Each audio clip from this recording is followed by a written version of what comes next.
guys, I'm Mama Dizzle. Welcome to my channel. I just wanted to share with you our homeschooling journey. So more than 60,000 children between 2018 and 2019 were registered for home education. That was up from the year before, 2017 to 18, where it was at 52,000, and up even more from 2015 to 16, where it was at 37,000. So the numbers are growing, and this is something that I feel it's important to discuss and talk about, and to change the taboo of home education. So I'm going to share my journey with you, with myself and my 13-year-old daughter. I'm going to discuss what home education is, what it looks like for us, what it can look like for you, how to go about it, and hopefully answer any questions that you might have surrounding home education. So, as we all know, this year, 2020, has been absolutely crazy. Schools closed in March, so everybody had to homeschool. Now, for many of us, when the schools reopened, this was a time to get back to normality. But for a lot of us, home education felt like the normality. It felt right, it felt like what we should be doing. And for myself, my daughter has suffered with anxiety for quite a few years. She tried to go back to school when they reopened and managed one day before having a complete breakdown. And this was when it was really time for us to start thinking about our options, think about what we were going to do for the future, and think about what was best for us and for her. Now, some of the issues that she encountered when going back to school was that despite the long list of health and safety procedures and policies that were put into place, it kind of backfired slightly and made it worse for her. The corridors were more crowded than they'd ever been before. The time slots for lunches meant that a lot of children weren't even getting a chance to get any lunch, because by the time they'd queued up, got to the front of the queue, they just didn't have any time left. They were eating their lunch on the way back to the classroom and then forced to throw it away.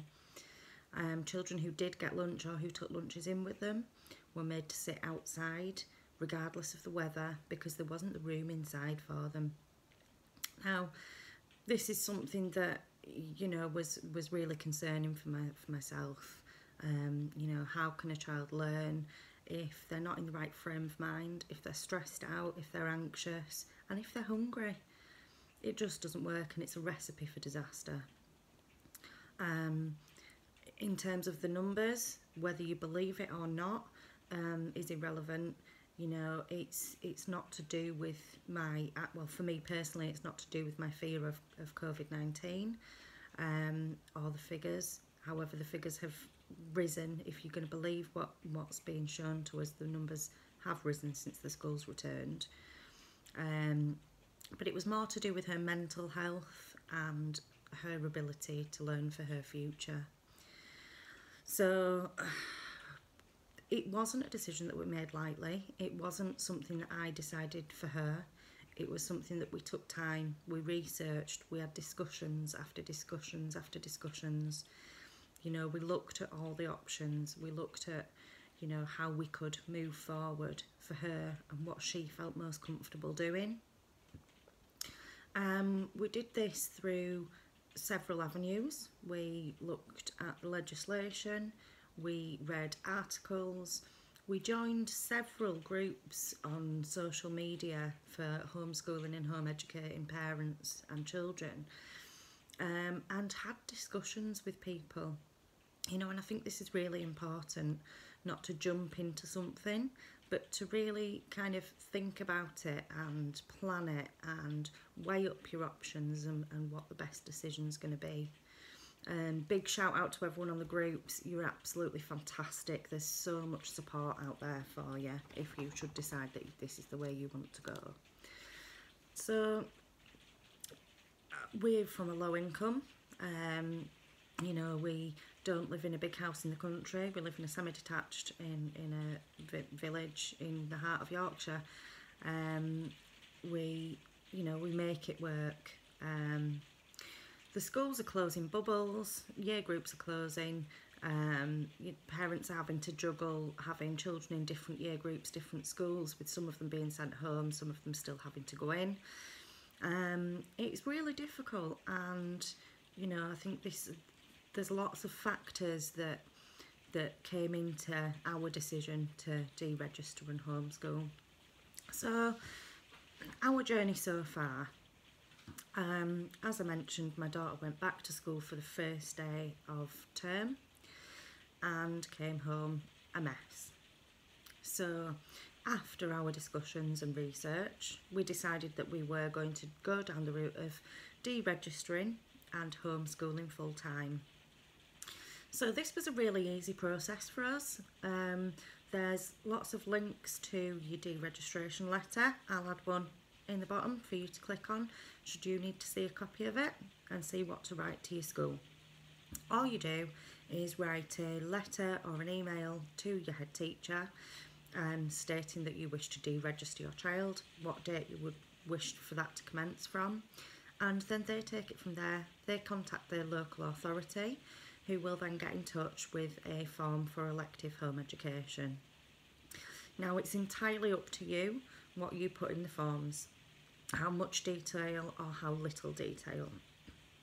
I chose to put quite a lot of detail in, with a covering letter for the section that asked reasons for choosing home education, which they only gave a line and a half for.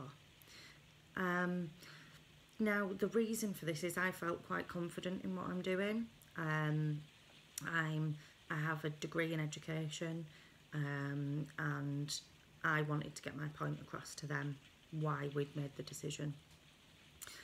And then they take it from there. They'll get in touch with you and they'll go through everything. They'll point you in the right direction of resources and support for you as well. The local authority is not your enemy. They are there to help. So, you know, use every tool that you can, basically. So, there are lots of misconceptions around home education, and that's what this video is really about. You know, I want to cover a few of those, go through what I've found so far, and hopefully that'll help some of you if you're undecided about whether to choose home education, or if you simply just want to know a little bit more about it. So the first misconception, the first thing that I see so many parents commenting is, I'm not clever enough. Stop. You are. You don't have to have a degree. You don't have to be a genius, you know, or a mastermind to do this. All you have to do is care and understand how to learn, you know, how to find the tools that you need to use and how to ask for help. There's so much support. As I mentioned, we're on Facebook groups and we've got WhatsApp groups, all for parents who are going through the same thing, sharing experiences. Some of them have been homeschooling for years already. This isn't a new thing. This is something that has been, since the beginning of time, parents have been home educating their children. It's not something that's wrong. It's not something, you're not holding your children back. You know, use the support that's out there. There are so many free resources. There are some that you can pay for as well, should you wish to. If if you feel that you could use the support of a personal tutor, there are so many brilliant companies out there offering one-to-one tuition at affordable prices. So it's just a case of taking it slow, checking it out, and not panicking. You know, take it at your own pace. The difference between homeschooling and schooling is that you are doing it on a one-to-one, or however many children you do have that you're home educating. Whereas when they're in the classroom, it's 1 to 30, sometimes even more. So the time that you're spending with them is quality time. You know, there's a lot of gaps that I've found, especially with my daughter, that the teachers just, with the best will in the world, they can't split their time between 30 children effectively and make sure that they all know everything. It's just not viable. So just use the resources and don't panic. It's all right. The next one is, what if they just don't work?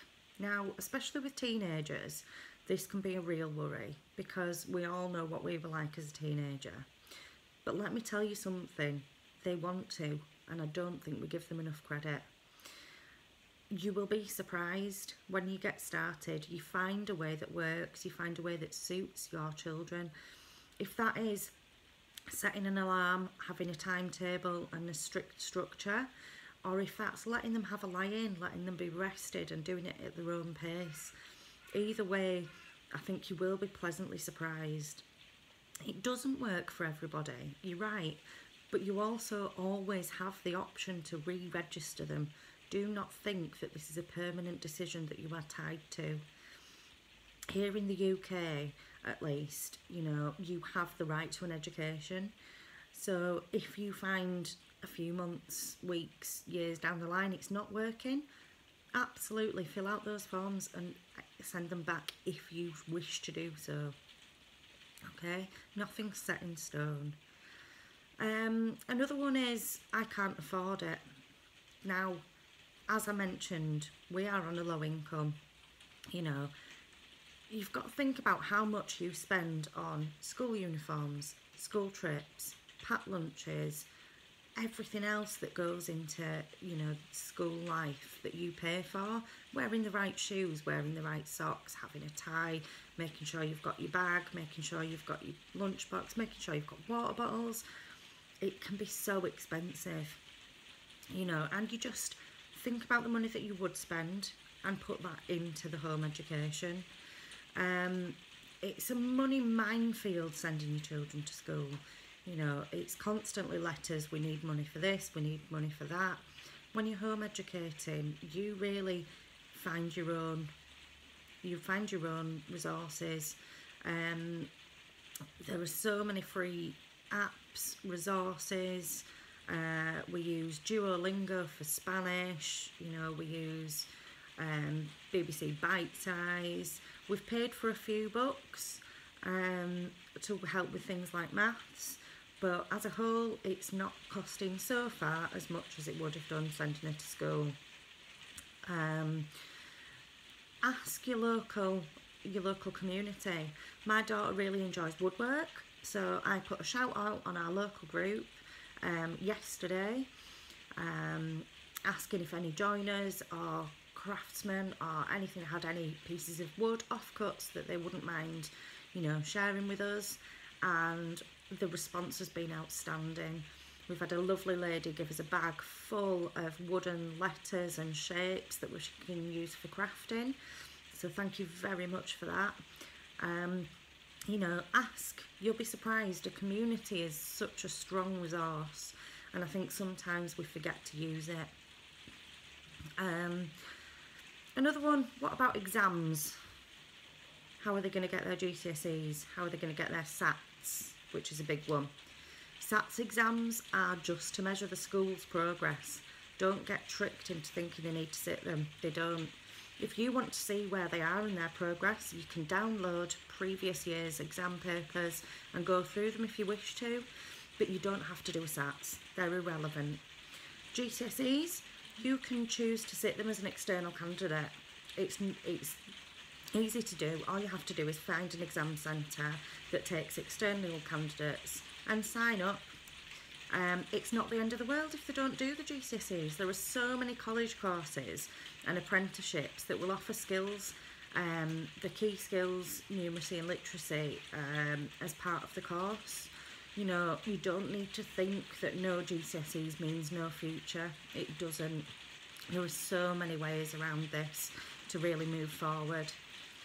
And what if it goes really badly? Well, legislation, as I say, states that you're entitled to an education. So that means that you can re-register at any time. You're not stuck in this. You know, if you decide it's not going well, that's up to you. You can send them back. So this is my first video. I hope it's helped a few of you if you're unsure about where to go next. I'm going to be posting once or twice a week for the time being.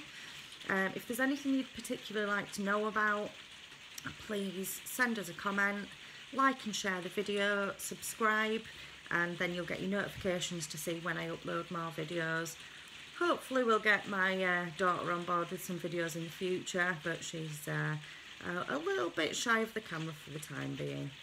Right, again, my name's Mama Dizzle. It's been lovely talking to you all, and see you soon. Bye!